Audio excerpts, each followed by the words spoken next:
समस्त को कोरडा चर्च फेलोशिप यूट्यूब चैनल पक्षरे आपण मानकु मु स्वागत जणाए।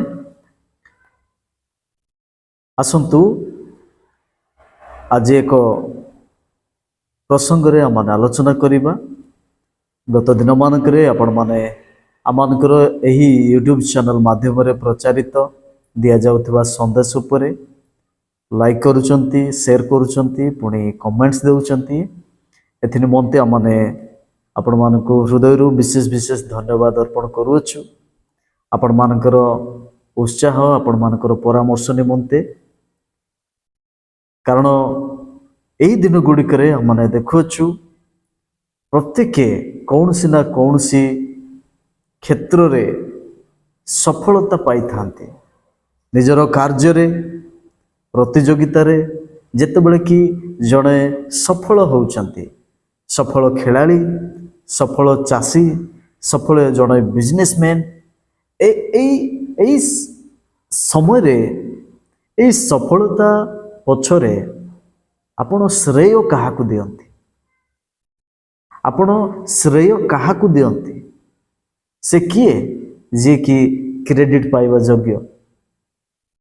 तेबे आसंतु आमने जड़े भौणी को विषय देखिबा।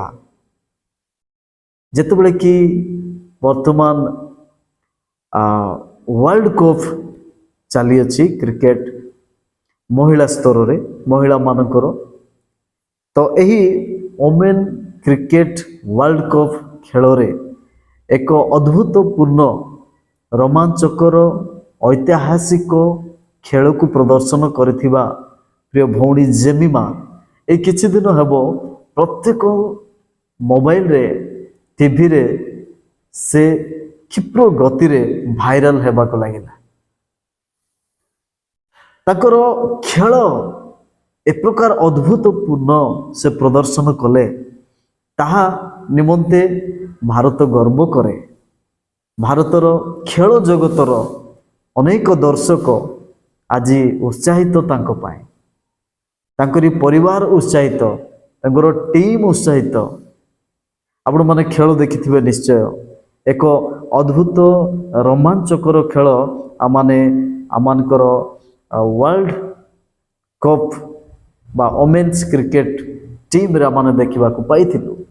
प्रिय भाई भौणी माने आमाने देखिलु जे एही जेमिमा रोड्रिगेज जे कि मुंबई रो जड़े भौणी, से खेल स्थान रे जेतेबेले कि स्टेडियम रे, मैदान रे से आउ सफलता हासिल करुचंती, तांको द्वारा आउ टीम इंडिया आउ सेमीफाइनल रे निजर हक बा निजर अधिकार पाउचंती एवं से माने फाइनल को उन्नीत होउचंती।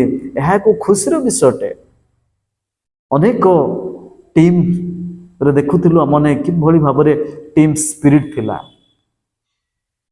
एवं गोटे कथा मु कहबा को चाहे, जेतेबेले तांको पचार जाउची, जेतेबेले से बाइट देउचंती, से कहउचंती, से भावपूर्ण होउचंती, भावविहल होउचंती जे जेतेबेले टीम इंडिया विन करूची, केवल तांकर हृदयर स्पंदन नुहे, सारा भारतर खेल प्रेमी दर्शक समस्ते खुशीर लहरी रे डूबी जाइथिले। प्रिय भाई भौणी माने से कहूथिले जे एही जीत, एही सफलता रो श्रेय प्रथम से निज परमेश्वर को से दउचंते। से विश्वास करुथिबा प्रभु यीशु ख्रीष्ट को से श्रेय दउचंते।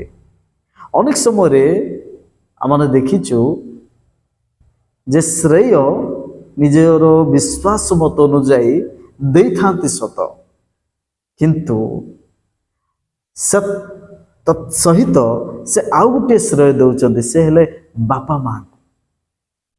यह एक गुरुत्वपूर्ण विषय। प्रत्येक सफलता पछरे बापा माँ हाथ रही, बापा माँ पिला मानक उपरे आशीर्वाद रही। प्रिय भाई भौणी माने आमाने खेल प्रेमी हेई थाउ, आमाने भारतर सबु प्रतियोगिता हो, विभिन्न टैलेंट कंपटीशन रे देखुथिबा एवं भाग नउथिबा भाई भौणी माने मध्य होई थाउ।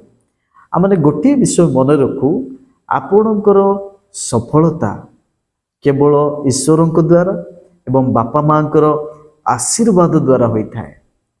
आपणकर कोच से भौणी को विषय मैंने चिंता करवा जेमिमा जी कि निजर साक्ष्य निजर टेस्टिमोनी रे बा निजर बाइट रे से कहते प्रथम करी से यीशु को धन्यवाद देउछन्ति।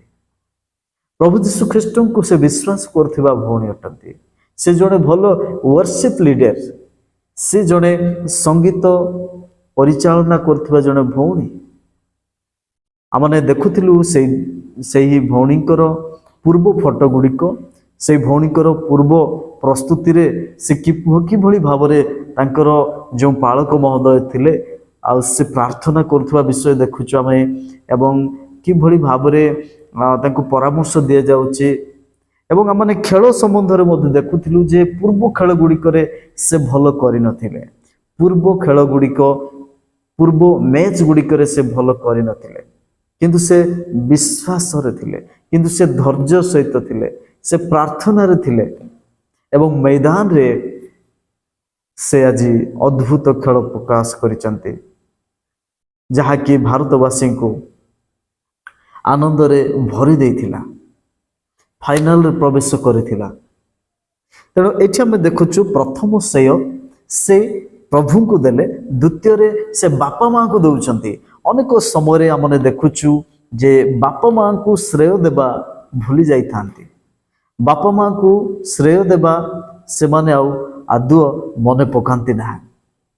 केतेक भाई भौणी माने निजर कोच को निजर टीम को से माने श्रेय देई थांती एवं विशेष करी बेले बेले निजर परिश्रम उपरे से माने वार्ता प्रदान करि थांती। किंतु एठी आमे जानि रखिबा दरकार प्रथमे जो श्रेय आमने देउ ताहा ईश्वर को देबा एवं द्वितीय रे आमनकर बापा माँ को देबा। निजर पेरेंट्स जो माने आपन को मौका देले, सुजोग देले, प्रोत्साहित कले, उत्साह देले, आपन को पई प्रार्थना कले, से बापा माँ को श्रेय देबा आमने केबे न भूलु। एवं से तृतीय रे कौन कले निजर कोच को से श्रेय देउछन्ते। एहा को उत्तम स्वागत योग्य विषय। जणे खेलाड़ी को पई देश गर्व करे। तेणु गोटे गोटे खेलाड़ी अति गुरुत्वपूर्ण जड़े कोच पाई। तेणु कोच को मध्य से श्रेय देउचंती एवं आमने देखुछु पूरा टीम को मध्य से श्रेय देउचंती, कारण बिना टीम रे जड़े कौन सी खेलाड़ी आगु को जाई पारिबो नाही। टीम स्पिरिट दरकार, टीम रो जोगाजोग दरकार, टीम रो सबु एक्टिविटी एक समान रहिबा दरकार प्रत्येक खेलाड़ी को निमंते। तबे ए टीम रो से स्पिरिट को हम देखि पार। समस्त सहयोग करचंती, समस्त खेल प्रदर्शन करचंती।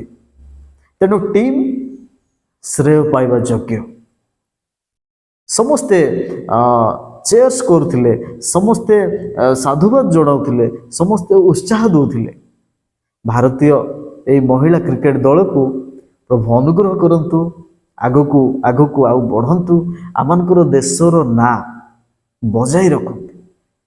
तबे आमने देखिथिलु एठी दर्शक माननकु मध्य से श्रेय दउचंती, जो माने कि तांको निमंते ताली मारुचंती, जो माने तांको शुभेच्छा जणाउचंती, से समस्त कोटि कोटि दर्शकों को मध्य से श्रेय देउचंती। तेणु आज आमने एठी देखुछु जे श्रेय आमे देबा दरकार। जेहेतु गोटे दल जदि योगदान करिसंती, प्रतियोगिता करुचंती, खेल प्रदर्शन करुचंती, सेथिरे केही ना केही उच्च मानर खेल प्रदर्शन करिथांती। केही ना केही जणे ही से समस्तंकर दृष्टि आकर्षण करिथांती। से खेलर मुख्य आकर्षक से होती जड़े कहीं। आमनकर पवित्र बाइबल लेखा जाय अछि जे रंगभूमि रे समस्ते दौड़ती किंतु जड़े पण पाई थांती। प्रथम करंती तार 9 धेरे आमने देखुचु 24 ପଦର ତଳକୁ ବାସ୍ତବରେ ସମସ୍ତେ ପୁରସ୍କୃତ ହୁଅନ୍ତି ନାହିଁ, କିନ୍ତୁ ସେଠି ଦଳ ମଧ୍ୟରୁ ଜଣେ ହିଁ ବେଷ୍ଟ ପ୍ଲେୟର ହେଇଥାନ୍ତି, ମ୍ୟାନ୍ ଅଫ୍ ଦ ମ୍ୟାଚ୍ ହେଇଥାନ୍ତି। ତେଣୁ ସମସ୍ତଙ୍କର ପ୍ରୟାସ ଜାରି ରହିବା ଦରକାର, ସମସ୍ତଙ୍କର ଟିମ୍ ସ୍ପିରିଟ୍ ରହିବା ଦରକାର, କୋଅର୍ଡିନେଟ୍ ସବୁକିଛି ରହିବା ଦରକାର ଗୋଟିଏ ଦଳରେ। ଆଜି ଜେମିମା ଯେପରି ସେ ନିଜର ବକ୍ତବ୍ୟ ରଖୁଥିଲେ, ସେ ତାହା ଏକ ଅନେକଙ୍କୁ ଏନକରେଜ୍ କରିବା ଭଳି ତାଙ୍କର ବକ୍ତବ୍ୟ ଥିଲା। ସେ କହୁଥିଲେ ଯେ ଯେଉଁ ଈଶ୍ୱର ମୋତେ ଏହି ସୁଯୋଗ ଦେଲେ, ଯେଉଁ ପ୍ରଭୁ ମୋତେ ଚାନ୍ସ ଦେଲେ, ତାଙ୍କର ଅନୁଗ୍ରହ ଦେଲେ, ଯାହାଫଳରେ କି ମୁଁ ମୋ ଭାରତ ଦେଶ ପାଇଁ ଉତ୍ତମ ଖେଳ ପ୍ରଦର୍ଶନ କଲି। ସେ କହୁନାହାନ୍ତି ଯେ ମୁଁ ପୂର୍ବ ଅପେକ୍ଷା ବହୁତ ପରିଶ୍ରମ କଲି ବୋଲି କହୁନାହାନ୍ତି, ସେ ଶ୍ରେୟ ଦେଉଛନ୍ତି ଡାଇରେକ୍ଟ ପ୍ରଭୁଙ୍କୁ। ଆପଣ କାହାକୁ ଶ୍ରେୟ ଦେଉଛନ୍ତି? ଆପଣଙ୍କର ସଫଳତା ଉପରେ କିଏ ଶ୍ରେୟ ପାଇବା ଯୋଗ୍ୟ, ତାହା ଆପଣଙ୍କ ପାଇଁ ପ୍ରଶ୍ନ ଅଟେ। ପ୍ରିୟ ଭାଇ ଭଉଣୀମାନେ, ଆସନ୍ତୁ ପ୍ରତ୍ୟେକ ସଫଳତା ପଛରେ ଜଣେ ପ୍ରଶଂସା ପାଇବା, ଶ୍ରେୟ ପାଇବାର ଯୋଗ୍ୟ, ସେ ହେଉଛନ୍ତି ଆମମାନଙ୍କର ପ୍ରଭୁ, ସେ ହେଉଛନ୍ତି ଆମମାନଙ୍କର ପରମେଶ୍ୱର, ସେ ହେଉଛନ୍ତି ପ୍ରଭୁ ଯୀଶୁ। ଆମମାନେ ପ୍ରଭୁ ଯୀଶୁଙ୍କୁ ଶ୍ରେୟ ଦେଉ, ଆମମାନେ ବାପା ମାଆଙ୍କୁ ଶ୍ରେୟ ଦେଉ, ଆମେ ଟିମ୍କୁ ଶ୍ରେୟ ଦେଉ, କୋଚ୍କୁ ଶ୍ରେୟ ଦେଉ। ଏ କଥା କେବେ ଆମମାନେ ଭୁଲିବା ନାହିଁ। ସେଇ ଜେମିମା, ସେ ମୈଦାନରେ ସମସ୍ତେ ଜେମିମା ଭଉଣୀ ଭଳି ଏକ ସାହସୀ ଖେଳାଳି ହୁଅନ୍ତୁ। ଆମମାନଙ୍କର ଭାରତୀୟ ମହିଳା କ୍ରିକେଟ ଦଳକୁ ପ୍ରଭୁ ଆଶୀର୍ବାଦ କରନ୍ତୁ। ମହିଳା ଜଣେ ଏତେ ଉର୍ଦ୍ଧ୍ୱକୁ ଆଜିର ସମୟରେ ସେ ଆସିଲେ, ଖେଳ କ୍ଷେତ୍ରରେ, ବିଭିନ୍ନ ଟେକ୍ନୋଲୋଜି କ୍ଷେତ୍ରରେ, ବୈଜ୍ଞାନିକ କ୍ଷେତ୍ରରେ, ପ୍ରତ୍ୟେକ ସ୍ଥାନରେ ମହିଳାମାନେ ଆଜି ଉର୍ଦ୍ଧ୍ୱରେ, କେବଳ ଆମମାନଙ୍କର ପରମେଶ୍ୱରଙ୍କର ଆଶୀର୍ବାଦ ଦ୍ୱାରା। କାରଣ ଆମ ଦେଶର ପ୍ରତ୍ୟେକ ଡିପାର୍ଟମେଣ୍ଟରେ ମହିଳାମାନେ ସ୍ଥାନ ପାଆନ୍ତୁ ଏବଂ ସେମାନେ କାର୍ଯ୍ୟରତ ହୁଅନ୍ତୁ, ଆମ ଦେଶର ନାଁ ରଖନ୍ତୁ। ଆସନ୍ତୁ ଆମମାନେ ପଦେ ପ୍ରାର୍ଥନା କରିବା। ପ୍ରେମମୟ ସ୍ୱର୍ଗସ୍ଥ ପିତା, ଆମେ ଧନ୍ୟବାଦ କରୁଛୁ, ପ୍ରଶଂସା ଗୌରବ କରୁଛୁ। ଅନେକ ସମୟରେ ଆମେ ସଫଳତା ପରେ ଶ୍ରେୟ ଦେବାକୁ ଭୁଲି ଯାଇଥାଉ। ଆଜି ଜେମିମା ଭଉଣୀଙ୍କର ନିମନ୍ତେ ସାରା ଭାରତ ବର୍ଷରେ ଗୋଟିଏ ବିଷୟ ଆମମାନେ ଶିକ୍ଷା ପାଇଅଛୁ ଯେ ଶ୍ରେୟ ସର୍ବପ୍ରଥମେ ଆପଣାର ଈଶ୍ୱର ପାଇବା ଯୋଗ୍ୟ ଅଟନ୍ତି। ପ୍ରଭୁ, ଆମମାନେ ଯେତେବେଳେ ପ୍ରାର୍ଥନା କରୁଛୁ, ଆମମାନଙ୍କର ଭାରତ ବର୍ଷରେ ଥିବା ସମସ୍ତ ବିଶ୍ୱସ୍ତରରେ ଖେଳୁଥିବା ଭାଇ ଭଉଣୀମାନଙ୍କୁ ତୁମେ ଆଶୀର୍ବାଦ କରନ୍ତୁ ଏବଂ ପ୍ରଭୁ ବିଭିନ୍ନ ଡିପାର୍ଟମେଣ୍ଟରେ କାର୍ଯ୍ୟ କରୁଥିବା ଭଉଣୀମାନଙ୍କୁ ତୁମେ ଆଶୀର୍ବାଦ କର। ବିଭିନ୍ନ ଦିଗରେ ଦେଶକୁ ଉନ୍ନତି କରିବା ପାଇଁ, ସମୃଦ୍ଧି କରିବା ପାଇଁ ଆମମାନଙ୍କର ଦେଶର ପ୍ରତ୍ୟେକ ମହିଳା ନାଗରିକଙ୍କୁ ତୁମେ ଅନୁଗ୍ରହ କର। ସାମାଜିକ ପରିବର୍ତ୍ତନ କ୍ଷେତ୍ରରେ ମହିଳାମାନଙ୍କୁ ଆଶୀର୍ବାଦ କର। ଶିକ୍ଷାର ଉନ୍ନତି କ୍ଷେତ୍ରରେ ମହିଳାମାନଙ୍କୁ ତୁମରି ଆଶୀର୍ବାଦ ଆସୁ। ପ୍ରଭୁ, ଆମମାନଙ୍କର ରାଷ୍ଟ୍ରର ରାଷ୍ଟ୍ରପତି ମହୋଦୟ, ମହାମହିମ ରାଷ୍ଟ୍ରପତି ମହୋଦୟଙ୍କୁ ମଧ୍ୟ ତୁମରି ଅନୁଗ୍ରହ ଆସୁ, ଆଶୀର୍ବାଦ ଆସୁ।